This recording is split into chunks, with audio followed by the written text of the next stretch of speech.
It's always good to see the start of something new. And here is something new from Diecast Masters. It is a Caterpillar D9T, but in a weathered finish.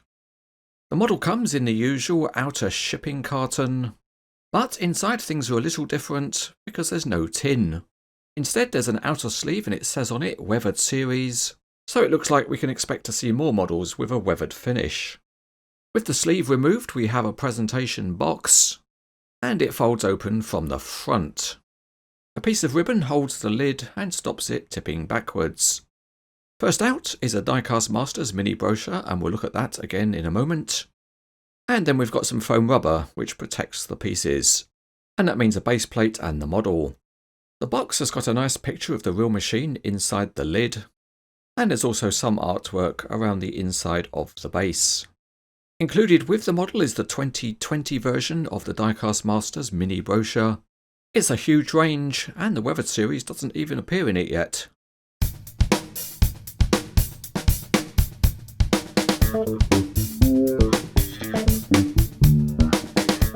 Well, assembly is get the base out and put the model on it.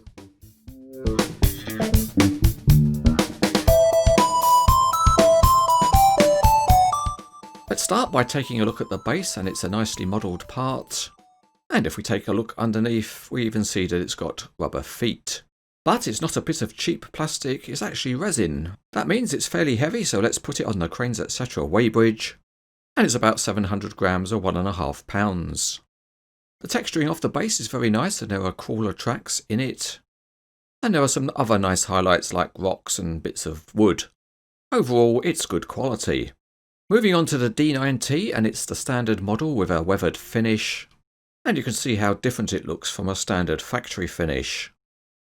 It really is impressively good for a mass-produced product. And it would be interesting to know how much handwork is involved in producing this finish. Also, if you had two models side by side, would the details of the finish be different? At the back, the ripper is nicely modelled, and again the weathered finish makes it look interesting. A nice detail are the soft hydraulic lines, and they have their own dirty finish. There is also some finish applied to the pistons of the hydraulic rams, and they might have been better if they'd just been completely clean. The tracks on the model are very good, with the roller assemblies on the bottom of the frame, and the high drive sprocket is also weathered. The metal track links look good, and the weathering on the blade frame is also interesting. Moving up, the metal handrails around the cab also have a dusty looking finish, and that also applies to the Caterpillar logo. There's also a dirt effect on the roof of the cab.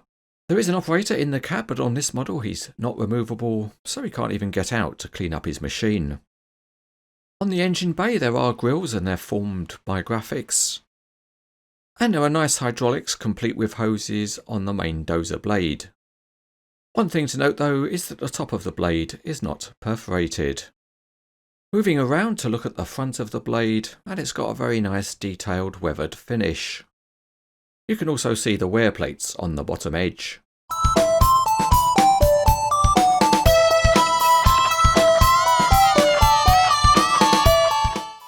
For the functionality, we'll start with the crawler tracks, and they roll easily by hand. And as usual, they are spring-loaded to maintain the tension. The tracks won't roll on a smooth surface because there's nothing to bite into, but on a rough surface they would roll well enough. At the back there's a decent range of movement on the ripper, and the blade can be angled in or out. In terms of the depth of dig, it is a bit more limited, but on the other hand you can raise the ripper to a very good height. Moving to the front of the D9T where the main action is, and the dozer blade can be reasonably grounded. It also has a good ability to tilt forwards and back. It is also possible with some careful adjustment to get some rotational tilt on the blade. And as you can see, it can be set to a slight angle. In terms of the functionality though, one of the best aspects is raising the blade up high, and that allows the blade to pose very well.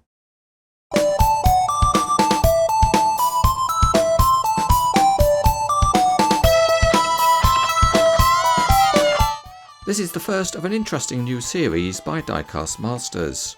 The factory finish version of the D9T was first reviewed in 2017, and this weathered finish is an interesting variation. Both the base and the detail and quality of the weathered finish are very nice.